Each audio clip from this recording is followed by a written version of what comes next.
అధిరన్ సంచ మహేశ్వరంకి అతి సమీపంలో హెచ్ఎండిఏ అప్రూవ్డ్ విల్లా ప్లాట్లు ఈఎంఐ మరియు బ్యాంక్ లోన్ సౌకర్యం అందుబాటులో. అందరికీ నమస్కారం. నేను Swaroopa Potlapalli. Welcome to Suman TV. Peddapalli జిల్లాకు చెందిన ఫోక్ సింగర్ గడ్డం రాజు హైదరాబాద్ లో సూసైడ్ చేసుకోవడం కలకలం రేపుతోంది. ప్రేమించి పెళ్లి చేసుకున్న భార్య వేధింపుల వల్లే తాను సూసైడ్ చేసుకుంటున్నాను అంటూ చనిపోవడానికి ముందు అతను తీసిన సెల్ఫీ వీడియో అనేది ప్రతి ఒక్కరిని ఆవేదనకు గురి చేస్తోంది. ప్రస్తుతం నాతో పాటు లైవ్ కాల్లో రెడీగా ఉన్నారు గడ్డం రాజు ఫ్రెండ్ అయిన శ్రవణ్. తనతో మాట్లాడి అసలు ఏం జరిగిందో తెలుసుకుందాం. నమస్తే శ్రవణ్. మేడం నమస్తే మేడం. మీ క్లోజ్ ఫ్రెండ్ ను పోగొట్టుకుని మీరు ఎంతో బాధలో ఉన్నారు. మీరందరూ ఫ్రెండ్స్ కలిసి పాటలు పాడుతుండే వాళ్ళు, వీడియోస్ చేస్తూ ఉండేవారు. లైఫ్ గురించి మీకు ఎన్నో ప్లాన్స్ ఉన్నాయి, కానీ అనుకోకుండా ఇలా జరిగింది. అసలు ముందుగా మనం గడ్డం రాజు ప్రేమ గురించి మాట్లాడుకుందాం. ఆ తర్వాత వాళ్ళ పెళ్లి ఎప్పుడు జరిగింది? వాళ్ళది మ్యారేజ్ వచ్చేసి మార్చిలో జరిగింది మేడం. అది మార్చిలో జరిగింది. వాళ్ళు ఒక రిలేషన్ నుంచి చూసుకుంటే ఒకరికొకరు అంటే మామయ్య అవుతుంది, ఒక రిలేషన్ నుంచి చూసుకుంటే మరదలు అవుతుంది రాజుకి. అయితే వీళ్ళు ఇంట్లో ఒప్పించుకొని పెళ్లి చేసుకున్నారు. అంటే లవ్ కమ్ అరేంజ్ చేయడం, వాళ్ళ ఇద్దరు ఫ్యామిలీ మెంబర్స్ వాళ్ళు వీళ్ళందరూ అనుకుని మ్యారేజ్ చేసుకున్నారు. అయితే దీని తర్వాత పెళ్లి చేసుకున్న తర్వాత ఒక 3 months కే గొడవ జరిగింది వాళ్ళిద్దరి మధ్యలో. గొడవ జరిగితే సేమ్ మళ్ళీ ఖైరతాబాద్ పోలీస్ స్టేషన్ పోయి నైట్ కంప్లైంట్ ఇచ్చినారు. దాని తర్వాత బాగుంటాం అది ఇది అంటే ఇది పెద్ద మనుషుల సమక్షంలో అది ఇది మళ్ళీ తర్వాత కాంప్రమైజ్ అయ్యి చాలా బాగున్నారు వాళ్ళు. బాగున్న తర్వాత ఇక మనోనికి ఫైనాన్షియల్ కానీ నువ్వేం జాబ్ చేస్తలేవు, సాంగ్స్ ఏం చేస్తలేవు, సాంగ్స్ వాళ్ళు ఎవరు మనోని యాక్టింగ్ పరంగా వాళ్ళు యాక్సెప్ట్ చేయలేదు. అంటే వీడు ఎప్పటి నుంచో యూట్యూబర్ అని తెలుసు వాళ్ళకి. వీడు యూట్యూబ్ ఛానల్ తీసేయడం, సేల్ చేసేసిండు. యూట్యూబ్ ఛానల్ సేల్ చేసిండు. వీడు యాక్టింగ్ చేయొద్దు అని కూడా, అంటే యాక్టింగ్ చేయొద్దు అని ఇప్పుడు మేడం ఏదైనా కూడా వాళ్ళిద్దరి మధ్యలో మేమైతే ఉండి వీళ్ళే ఏదైనా కూడా అంటే కొన్ని షూట్ లో మేకింగ్ వీడియోస్ అప్లోడ్ చేస్తే అప్పటిదప్పుడే ఫోన్ చేసి అమ్మాయి డిలీట్ చేపియడం కానీ, అమ్మాయి వాళ్ళ బ్రదర్ కానీ అన్నయ్య ఉంటాడు, అన్నయ్య ఒక తమ్ముడు అమ్మాయికి, రాజు వాళ్ళ అన్నయ్య అనిల్, వీళ్ళిద్దరు వాళ్ళు ముగ్గురు. ఈ అమ్మాయి వాళ్ళ ఫ్యామిలీ సైడ్ నుంచి వాళ్ళ అమ్మ గాని వాళ్ళ పిన్ని గాని వాళ్ళందరూ కలిసి వీనికి మెంటల్ గా బాగా ప్రెషర్ చేసేది. అంటే ఫైనాన్షియల్ గా నువ్వేం చేస్తలేవు, ఇంట్లోనే ఉంటున్నావు.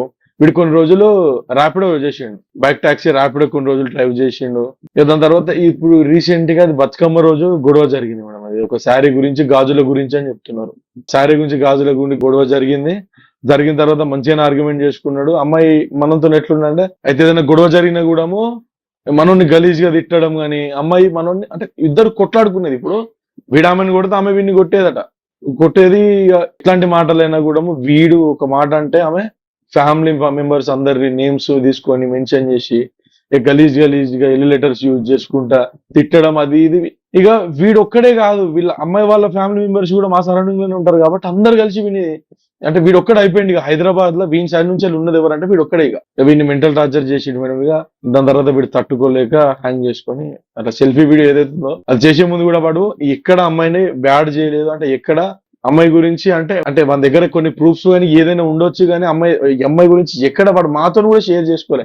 అరే ఇట్లా అంటుంది, నన్ను ఇట్లా టార్చర్ పెడుతుంది అమ్మాయి కానీ, అమ్మాయి వాళ్ళ ఫ్యామిలీ నుంచి కానీ వాడు మాతో కూడా ఎక్కడ షేర్ చేసుకోలేదు. 9:23 హ్యాంగ్ చేసుకొని సూసైడ్ చేసుకొని చనిపోయిండు. అమ్మాయి వాళ్ళు బతుకమ్మ ఆడడానికి వెళ్ళారు. అప్పుడు బతుకమ్మ ఆడడానికి వెళ్ళారు, వీడు ఆ వీడియో చేసేసి హ్యాంగ్ చేసుకొని చనిపోయాడు. అందరూ పండగ చేసుకుంటుంటే గడ్డం రాజు మాత్రం సూసైడ్ చేసుకున్నాడు. పైగా తన భార్య కోసం కొన్న చీరతోనే అతను ఉరి వేసుకోవడం అనేది ఇంకా అందరినీ తీవ్ర బాధకు గురి చేస్తోంది. అయితే వీళ్ళిద్దరూ బంధువులు, బావ మరదళ్ళు, ఒకళ్ళ గురించి ఒకళ్ళకి ముందుగానే తెలుసు. అయినా పెళ్లి తర్వాత ఎందుకు ఈ వేధింపులు అనేవి మొదలయ్యాయి అంటారు? అంటే వీడు ఎట్లా అంటే ఇప్పుడు వాళ్ళ మైండ్ సెట్ ఎట్లున్నదంటే, ఇప్పుడు ఒక యాక్టింగ్ చేస్తే అరే ఆడోళ్ళ పరిచయం ఉంటది, అమ్మాయిలతో తిరుగుతారు అని చెప్పి వీడి సాంగ్స్ కూడా చేయలేదు. రాజు అనేటోడు సాంగ్ చేస్తా అంటే యూట్యూబ్ లో చాలా మంది ప్రొడ్యూసర్లు ఉన్నారు మనతో పాట చేయించుకోవడానికి. అట్లాంటిది మేము ఫోన్ చేస్తేనే కొన్ని రోజుల తర్వాత చేద్దాము అని చెప్పి వాడు పోస్ట్ పోన్ చేసేది. రీసెంట్ గా మేము ఫోన్ చేస్తే, మా ప్రొడక్షన్ నుంచి మేము ఫోన్ చేస్తే వాస్తవానికి వానికి కొంచెం బియర్డ్ తక్కువ ఉన్నది. మేము part 1 ఒకటి చేసినట్టే దాన్ని part 2 చేయడానికి మేము రాజుకు ఫోన్ చేస్తేనే ఒక 15 days లో బియర్డ్ కూడా కొంచెం పెరుగుతుంది, అప్పుడు చేద్దాము అని చెప్పి వాడు మాట్లాడిన తర్వాత మేము అందరం ప్లాన్ చేసుకున్నాము. మాట్లాడుకొని ఒక 1 week అవుతుంది మేడం. ఇక వాడు ఈ అమ్మాయితో గొడవలు అవుతున్నాయి, సూసైడల్ టెండెన్సీ ఉంది అతనిలో, చనిపోతాడేమోనని మీకు ఎప్పుడు అనుమానం రాలేదా? వాడు కనీసం మాకు అవన్నీ చెప్పాల్సిన అవసరం లేదు. వాడు జస్ట్ మాకు అరే బాధ అనిపిస్తుందిరా అని చెప్పినా కూడా మేము కనీసం అని బతికించుకునేటోళ్ళం. వాడు మాతో ఏది షేర్ చేసుకోవాలంటే వాడు బతికున్నప్పుడు కానీ వాడు చనిపోయిన తర్వాత కానీ అమ్మాయిని ఎక్కడ మా దగ్గర బ్లేమ్ చేయలేదు. నాకు ఇట్లా అమ్మాయి వాళ్ళ టార్చర్ అవుతుందని కానీ, నన్ను ఇట్లా వాళ్ళ ఫ్యామిలీ మెంబర్స్ అందరు కలిసి ఇట్లా ట్రిగర్ చేస్తున్నారని కానీ వాడు ఎక్కడ మెన్షన్ చేయలేదు. అందరికి చెప్పుకొని పోయింది మేడం, ఆ చీర కొనడానికి పోతున్న అమ్మాయికి అని చెప్పి ఒక 2 days నుంచి. ఇప్పుడు ఏదైతే మీడియా వాళ్ళది ఇంటర్వ్యూలు వాళ్ళ సైడ్ నుంచి జరిగినాయో వాళ్ళు కూడా చెప్తున్నారు ఇల్లరికం వచ్చినట్టు అవుతుందని. మా దగ్గర 2-3 రోజుల ముందు నుంచి అప్పుడప్పుడు చెప్పేది, గొడవలు అవుతుండే, అరుతుండే, వాళ్ళు కూడా తిట్టుకునేది. అమ్మాయి కూడా అది మీడియాలో ముంగంటే ఒప్పుకున్నది. వాడు తిడితే నేను తిడతావా అని అంటే అమ్మాయి కూడా వీడు ఎంత తిడితే అంత తిడతాడని చెప్పి అమ్మాయి కూడా ఒప్పుకున్నది.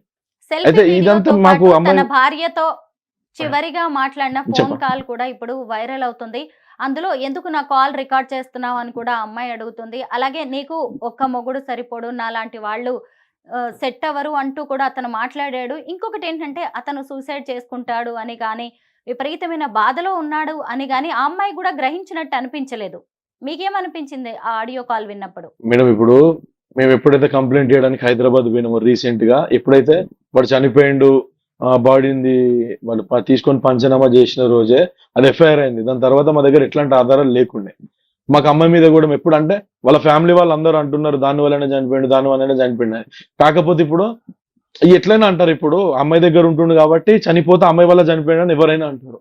అవన్నీ మేము అంత సీరియస్ గా తీసుకోవాలి. ఎందుకంటే మేము పోలీస్ స్టేషన్ దగ్గర చనిపోయినప్పుడు పోలీస్ స్టేషన్ దగ్గర కానీ రాజు వాళ్ళ వైఫ్ ఉన్నది.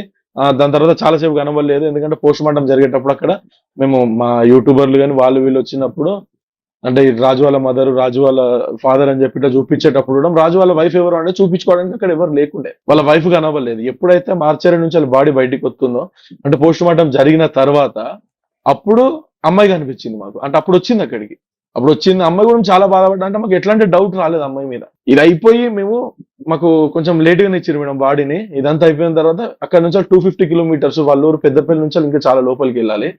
మేము పోయే వరకు మేము వెహికల్ ఆల్రెడీ అంబులెన్స్ వెళ్ళిపోయింది. నేను దిలీప్ అన్న మేము ఇద్దరం పోయే వరకు ఒక 20 minutes అట్లా లేట్ అయింది. బాడీని వాళ్ళ ఇంటి దగ్గర దాకా కూడా తీసుకొని పోలే, వాళ్ళ మూల మీదనే గడ్డి పెట్టి బండబెట్టింది. ఎందుకంటే వాళ్ళ ఫాదర్ కూడా చాలా ఆలోచించండి మేడం అమ్మాయి గురించి. ఎందుకంటే రేపటి రోజు ఎట్లయినా ఫ్యామిలీ ముఖం చూసుకోవాల్సిందే. ఇప్పుడు ఆమె రీజన్ అయి ఉంటది, కాకపోయి ఉంటది. ఇప్పుడు మనం అనుకున్నంత మాత్రాన్ని కాదు కదా అని చెప్పి. కాకపోతే ఆ అమ్మాయి వీని చివరి చూపు చూసుకోవడానికి, అంటే వీని ముఖాన్ని అయినా వీని బాడీని అయినా చూసుకోవడానికి రాలేదు. ఇప్పుడు హస్బెండ్ చనిపోయిందంటే అక్కడ కొన్ని ఫార్మాలిటీస్ ఉంటాయి. ఇప్పుడు విధవ చేయడం కానీ అట్లాంటి చిన్న ఫార్మాలిటీస్ ఉంటాయి.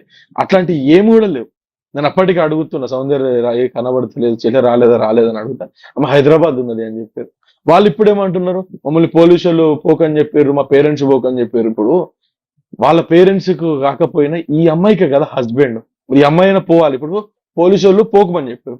వాస్తవానికి అక్కడ జరిగింది ఏంటంటే, వీళ్ళు పోయి మాకు ఇట్లా కొడతారు కావచ్చు మమ్మల్ని, మాకు రక్షణ కావాలి అని అంటే 250 kilometers వస్తుందమ్మా, మేము అంత దూరం రాలేము, మీరేం చెప్తారంటే పెద్దపల్లి పోలీస్ స్టేషన్ ఉండి వాళ్ళు ఖచ్చితంగా 100% మీకు ప్రొటెక్షన్ ఇస్తారు అని చెప్పిన తర్వాత కూడా వీళ్ళు ఇంటర్వ్యూలలో, ఈ రోజు రిలీజ్ అయిన ఇంటర్వ్యూలలో ఏమని చెప్తున్నారు, అన్న కళ్ళు తిరిగి పడిపోయి ఉండే, మా అమ్మ వద్దు అన్నది, కొడతారు అని చెప్పి అవి ఇవన్నీ మాటలు చెప్పారు. ఇప్పుడు మేడం ఒక మాట, హాస్పిటల్లో ఒకవేళ అమ్మాయి మీద పగ తీర్చుకోవాలి, అమ్మాయి మీద అటాక్ చేయాలనుకుంటే వాళ్ళ ఫ్యామిలీ మెంబర్స్ కి హాస్పిటల్ ఎంతసేపు, వాళ్ళు ఏం అసలు ఒక మాట కూడా అనలేదు. దాని తర్వాత మేము ఎప్పుడైతే మేడం వీళ్ళిద్దరూ ఎంతో ఇష్టపడి ప్రేమించి పెళ్లి చేసుకున్నారు కదా, ఈ జంట మధ్య ఆర్థిక ఇబ్బందులు ఏమైనా గొడవలకు కారణమయ్యాయి అంటారా? మేడం ఫైనాన్షియల్ ప్రాబ్లమ్స్ అంటే ఇప్పటి నుంచి లేవు. ఎందుకంటే దాదాపు రాజుగాడు మాకు ఒక 6-7 సంవత్సరాల నుంచి మేము ఇద్దరము ఒకటే రూమ్ లో ఉండేది. ఫైనాన్షియల్ ప్రాబ్లమ్స్ ఎప్పటి నుంచి లేదు. ఎందుకంటే వీడు ఒక వెల్ సెటిల్ పర్సన్ కూడా కాదు. కాకపోతే వీడు చాలా మంచి యూట్యూబర్. వీడికి 2,50,000 సబ్స్క్రైబర్ల యూట్యూబ్ ఛానల్ కూడా ఉన్నది. అంటే వీడు అక్కడిక్కడ డబ్బులు తీసుకొచ్చి కానీ అప్పు చేసి యూట్యూబ్ ఛానల్లో సాంగ్స్ చేసేది. ఒక 10 పాటలకు పెడితే, ఇప్పుడు ఫోక్ ఇండస్ట్రీలో అందరూ ఆశపడేది ఒకటి మేడం, ఒక 10 పాటలకు చేస్తే దానిలో ఒక పాట హిట్ అవుతుంది, ఒక పాటకు వచ్చే డబ్బు, అంటే ఆ ఒక పాట వల్ల వచ్చే డబ్బులు వల్ల ఇవన్నీ అప్పులు తీరుతాయి అనేది ఒక ఆశతోనే ఉంటారు ఫోక్ లో, మేమైనా ఎవరైనా కూడా. అట్లా వాడు డబ్బులు పెట్టిండు కానీ కొన్ని పాటలకు వచ్చినాయి, కొన్ని పాటలకు రాలేదు, కొన్ని పాటలకు పెట్టిన డబ్బులు కూడా రాలేదు. అంటే అట్లాంటి ప్రాబ్లమ్స్ ఉండే. ఫైనాన్షియల్ ప్రాబ్లమ్స్ అనేవి ఇప్పటి నుంచే లేవు, మనకి ఎప్పటి నుంచే ఉన్నాయి. అంటే వీడు యాక్టింగ్ బంద్ చేసిండు, ఓకే. రాజు వాడు ఎట్లా అంటే, నువ్వు పేమెంట్ ఇవ్వకపోయినా సరే వానికి పాట నచ్చితే చేసేస్తాడు. అంటే ఎట్లయినా కూడా కనబడాలి అని చెప్పి మాట్లాడే పర్సన్ వాడు. అంత డెడికేషన్ ఉంటుంది వానికి యాక్టింగ్. ఈ ఫైనాన్షియల్ ప్రాబ్లమ్స్ వాటి వల్ల చనిపోవడం అనేది ఖచ్చితంగా అబద్ధం మేడం. ఎందుకంటే ఇప్పుడే లేవు ఆ ఫైనాన్షియల్ ప్రాబ్లమ్స్ అనేవి, ఇప్పుడే రాలేదు. ఒక 5 years అని అవుతుంది ఖచ్చితంగా. 5 years నుంచి ఫైనాన్షియల్ ప్రాబ్లమ్సే ఉన్నాయి. ఎందుకంటే 26 years చాలా చిన్నోడే. అట్లాంటి ఆ ఏజ్ నే వాడు యూట్యూబ్ ఛానల్ మెయింటైన్ చేసి లక్షలు పెట్టి సాంగ్స్ చేయడం కానీ, అప్పు తీసుకొచ్చే పెట్టిండు, కొన్నిటికి క్లియర్ చేసుకున్నాడు. అంటే ఎన్నికేసుకునేంత సంపాదించుకోలే మనోడు. అందుకే వానికి ఏం మిగిలేదు. అందుకే కొన్ని రోజులు అక్కడ హైదరాబాద్ లో వీళ్ళిద్దరు కలిసి ఉన్నప్పుడు ర్యాపిడో చేసుకునేటోడు. అమ్మ ఏదో బట్టల షాప్ ఆఫీస్ లో అసిస్టెంట్ మేనేజర్ గా చేస్తుంది. మొత్తం మీద యూట్యూబర్ గా ఎంతో భవిష్యత్తు ఉన్న గడ్డం రాజు ఇలా బల్వన్ మరణానికి పాల్పడడం అనేది కరెక్ట్ కాదు. అసలు అందరికీ ఇబ్బందులు ఉంటాయి. సరే భార్యాభర్తలు అన్న తర్వాత వేధింపులు అనేవి కూడా ఉండొచ్చేమో. భార్యాభర్తల మధ్య మనస్పర్ధలు కూడా వస్తూ ఉంటాయి. వాటిని సర్దుకుపోవాల్సిన అవసరం ఉంది. అంతేకాని ఇలా సూసైడ్ చేసుకొని తన భవిష్యత్తుని తన లైఫ్ని రాజు చేతులారా నాశనం చేసుకున్నాడు. తను మీకు చాలా సన్నిహితుడైన స్నేహితుడు. మళ్ళీ అలాంటి స్నేహితుడిని ఎవరు తీసుకురాలేరు. ఆ లోటు కూడా ఎవరూ పూడ్చలేనిది. దయచేసి ఇంకెవరు ఇలా బలవన్ మరణాలకు సూసైడ్స్కి పాల్పడకండి అని మేమైతే కోరుతున్నాం. Thank you so much Shravan. Thank you అండి. Thank you so much.